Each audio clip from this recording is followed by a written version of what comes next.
Martians, this is Neo Sailor Mars, and we are back with Akash. So, we know who we're going for. We're gonna be going for Ignatius. Because, I don't know, that's gonna be our first one. So we're gonna just go for Ignatius first, and then I will be doing more than one route. I will explain why we're going for Ignatius a little later. I look over at Ignatius. He slouches back into his chair and rests his chin in his hands. His usual dawdling has been put on hold. Maybe he can't concentrate with that image in his mind. It's kind of difficult to think about anything else. Pure blood elemental's command of magic is vastly stronger than that of a human elemental mix. You can understand now why some villages have gone to war over a single female elemental. Something I also neglected to reference when I was doing this game. This guy's name is Elder Glenn. Hello, my name is Elder Glenn, and I am here to tell you about the most amazing book. If any of you know what that is, you know what it is. If not, you can put in the comments, okay, boomer. He smiles kindly at me as if he is paying me a compliment. I give him an awkward smile. Do I ever, sir? It was riveting. Rocco, please! Caspian gives Rocco a look of pure disgust. Rocco doesn't seem to notice. The rest of the day drags by. Class finally ends and I gather things to leave at once. Rocco leans casually against my desk. Where are you off to in such a hurry? Eager to begin screening suitors already? Let me be the first to apply. Get out of there. Shut him down! Shut him down! Shut him down! Hard! Yeah. My hand flies out before I... Did I just slap him? My hand flies out before I can even think about what I'm doing, striking him squarely across the face. I wasn't expecting that. Rocco slowly brings his palm to his cheek, stunned. I didn't know I was gonna slap him, guys. But still, shut him down. Do you have any idea how humiliating it is to be singled out like that in front of everyone? Objectified by an entire village? Held up as nothing more than a means to create children? Oh, but this is so funny to you. I'm just another potential conquest for the great Sirocco. I grab my things and leave him there, rooted to the spot. Ignatius hurries after me into the hallway. I've been wanting to do that for ages. Nice one. We did good, guys, I think. I don't know. He's grinning like a little boy. I haven't seen him look this pleased in a long time. I wish I could say it made me feel better, but I'm not so sure. At least it made someone happy. Suddenly, as if he just realized what he's doing, Ignatius's demeanor changes. A blush spreads over his face, and he begins to back away. I forgot my notes. Can't forget those. They're important. Well, see you later. Bye. Oh my god, that was just great. He runs back into the classroom at an impressive speed. Oh my god, that read was amazing. That read was amazing. I love this game so much. Finally alone after a humiliating afternoon, I should go to my room to decompress. A bath might be nice after this.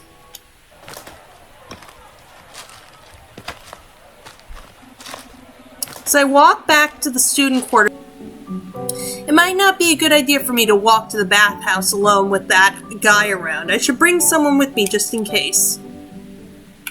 We're gonna try Ignatius. I walk down the hall to Ignatius's door and knock. Silence.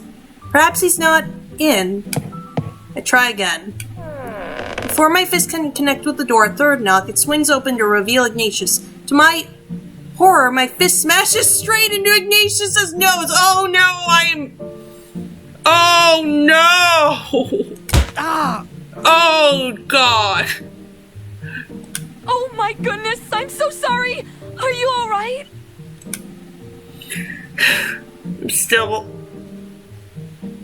I don't even know anymore. Ignatius clutches his nose with one hand and glares at me. Please, let me have a look at it. He slowly lowers his hand, revealing a small trickle of blood. Oh no. Oh no, you're bleeding! Here, let me help you.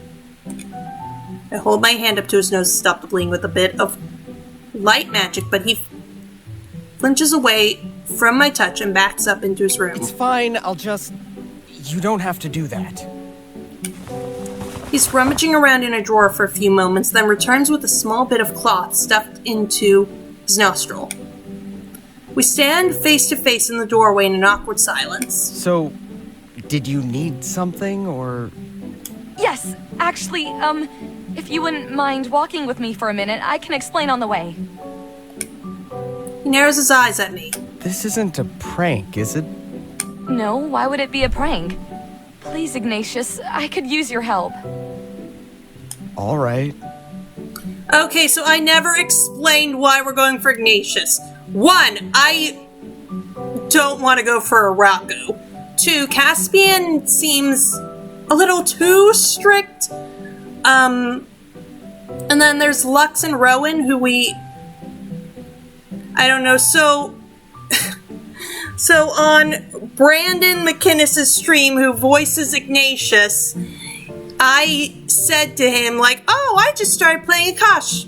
And he's like, oh, you started Akash? You should totally go for Ignatius. Not because I voice him or anything, or something like that, nah. And so, we're going for Ignatius.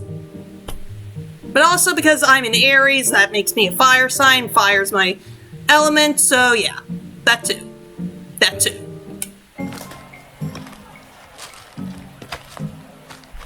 It was bad enough having Elder Glenn go on about all that embarrassing stuff. But when I left the classroom today, I could feel everyone else staring at me too. And I can deal with that, whatever. But there was this really creepy guy who just got in my way. And he didn't even touch me, but it was like he was looking right through me. And the things he said, and the gross little laugh. You know, I can deal with one guy. But I'm starting to think that maybe this is going to be what it's like from now on. An entire village of guys looking at me and just counting their future children. That's really unfair. It's not like you asked for this.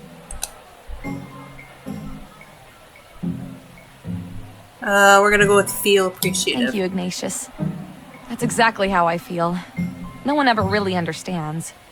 They always start talking about my responsibilities. I know all about that. My family never stops talking about responsibility. We worked really hard to get you accepted into Akash Academy, Ignatius. We didn't send you there to study art, Ignatius. You'll never learn responsibility with a charcoal stick in your hand, Ignatius. Ugh! It's not like I can't understand how everyone feels, but it just feels like nobody gives us the same courtesy, you know? Nobody even bothers to ask how I feel about any of this. They just assume I'm supposed to accept my fate and be honored that it happened to little old me. Yeah, that's just how I feel too. Okay, we did good. We did good, guys. We did good.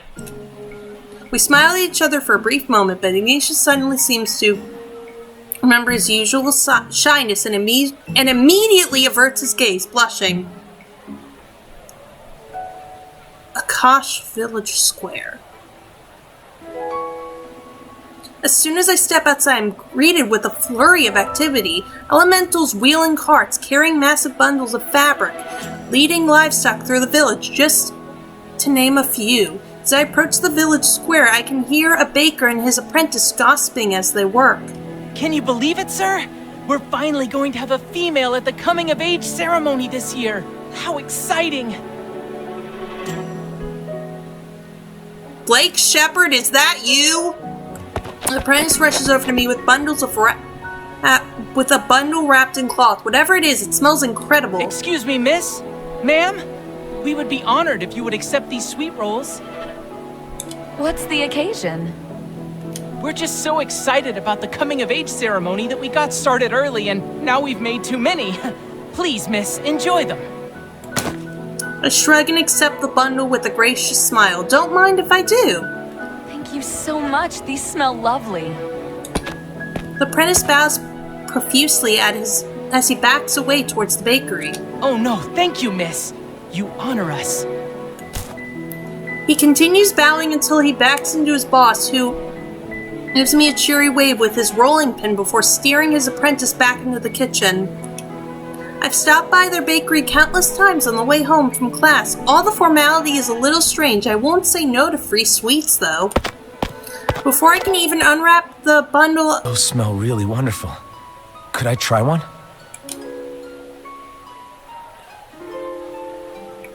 Slide one across the table. I select a sweet roll and slide it across the table to Lux, who gratefully accepts it and takes a delicate bite. He moves with an almost entertaining grace for a man of his size. I feel really bad that I feel really bad that I never mind. Wow, these are really amazing. Caspian glares at us from far side of the room. Do you not see what all these gifts are? They're trying to buy you. Everyone wants to be a part of your coming-of-age ceremony. Are you truly so naive as to think all the men of our village are showering you with gifts for no good reason?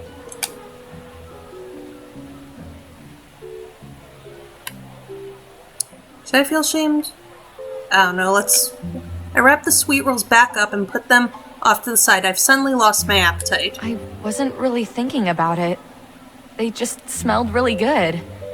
I'll be more careful of what gifts I accept in the future. Caspian's stern features soften and he gives me a real, regal, almost impeccable, percipital nod. Not what I meant to do, but okay. Just then, and You honor me with your gifts, but I see my classmate across the square and I promised him we would walk together. I really must be going now. Please feel free to deliver any samples to my quarters. Thanks. that was a really good read, Morgan. That was a really good read. Guess everyone's probably telling you what a big honor it is and that you should just suck it up. Yep. Well, I won't. Sorry this stuff keeps happening to you. Nah. Thanks, Ignatius. At least one guy in this village understands. Yeah, I promise you're never going to hear me talk about honor and responsibility. Like, Earth isn't just as useless for defense. You do realize Earth magic isn't all flowers and grass, right? Mom, Dad, please stop fighting. Incredible. Shame you ruined that magnificent leap with such a boring speech. Oh, shut up, Rocco. Didn't you promise me you would bring me some cake the next time this happened? I don't ever remember saying anything like that. Who needs cake? With such sweet company? Rocco, buddy, you're getting predictable. Oh, you want to hear some new material? Nope. He casually slings an arm around my shoulder. Oh, God, oh, God, oh, God, oh, God. We're going to have to work on our flirting, darling. It seems we're boring dear Rowan. Rowan rolls his eyes at Rocco. You're boring the entire village. You used to take some pride in your obnoxious come-ons. Now it's always the same. Some half-assed statement riffing off what they just said, slap a darling in there, maybe some weird dessert nickname if you're feeling creative, casually sling your arm around your chair or lean against the wall. We've all got your routine memorized. Rocco looks positively wounded. He lays his head on my shoulder and sniffles dramatically. I'm sorry, I know I'm saying a lot about the reads, but that was a good read just now. Can you believe him, darling? The nerve of him to take his pathetic loneliness out on me, his dearest friend, when all I ever offered him was love and happiness. Some people deserve their misery. I pat his head gingerly. There. Don't be silly. At this point, flying is the only way to make it on time. He holds his hand out to me. Oh, God, no. Take Rowan's shortcut. Thank you, Rocco, but I'm sure Rowan's shortcut will work. We're taking Rowan's shortcut. We are yeah. Rowan grabs my hand and we take off running. This way! Rowan and I appear to be running straight into the stone wall of one of the village shops. Your shortcut through this wall? Rowan turns and flashes me a cheeky grin. Up here! In one swift moment, he pulls me to him and sweeps my feet out from under me, swooping me up into his arms. He clears the way with a graceful flying leap and lands on the roof. We traverse the buildings at a great speed, jumping from roof to roof. See, what did I tell you? We're making great time. That's great, but why are you carrying me? Sorry guys, if you hear sirens in the background, it's Wednesday at noon, and at Wednesday in Ohio, Wednesday at noon they test the tornado sirens, so if you hear any, like, sirens in the background, that's why. We can't afford to waste any precious time with me telling you which way we're going. Besides, I can get an extra workout in this way. Rowan! Why? What are you saying exactly? Rowan! Why? You were doing great! I... Choose your next words carefully. Very carefully! I am saying that the honor of carrying your super light body in my arms is in no way comparable to lifting weights, and that I may have misspoken earlier. You saved it, I think. Who says you're not smart? No, I was mistaken. This definitely counts as my workout for the rest of the week.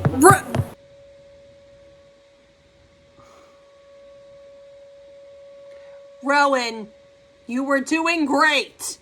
You were doing great. And then you said that. Don't think just because you're carrying me, you're safe. I will take us both down. Just as Ron makes it to the next roof, I hear a sickening crunch and the roof falls out from under us. I feel Rowan pull me tighter to him as well. I cling to him and squeeze my eyes shut. Wow, that happened. Are you alright? I open my eyes. I'm fine. Are you okay? Rowan gives me a thumbs up, then gestures to the unnaturally thick carpet of grass beneath him. Nice. Quick thinking. Thanks. We smile at each other. A few moments pass before the realization that I'm laying on top of him hits me with a ton of bricks. Oh, I'm so sorry. I got so caught up I didn't even realize you broke my fall. I hesitantly scrambled to my feet and offer Rowan my hand. I would have liked to stay there a bit longer, though. Rowan takes my hand and leaps to his feet, clearly unharmed. He cracks his neck loudly. I didn't realize it either. Totally didn't feel a thing. It's weird, I take this shortcut all the time. Maybe the roof couldn't handle both of us at once. He rubs the back of his neck sheepishly. I can see a slight blush spread across the tips of his ears. So cute, but we don't have time for me to enjoy this. Rowan, we just destroyed someone's roof and now we're still late. Where are we even right now? Rowan surveys the room around us. As luck would have it, I think this is Gladiolus's storeroom. It must be empty now ahead of the harvest. Well, that's awfully convenient for us, I guess. But we can't leave his roof like that. We should leave a note and let him know we'll come back and help him fix it after class. Rowan frowns. We can't just leave it like this. I can fix it for now. He holds his hand out towards the hole in the roof, patching it with grass. That'll have to do for now. Let's go. Alright guys, I think I'm gonna leave it here for today. I'm so sorry it was kind of boring, but I'm again really liking this, even though, like, I'm sorry it was kind of boring this time, but make sure to like this video if you enjoyed. Hit that subscribe button if you want to become a Martian today. Remember to be strong, be confident, and be brave, and I will see you guys next time with hopefully a more exciting part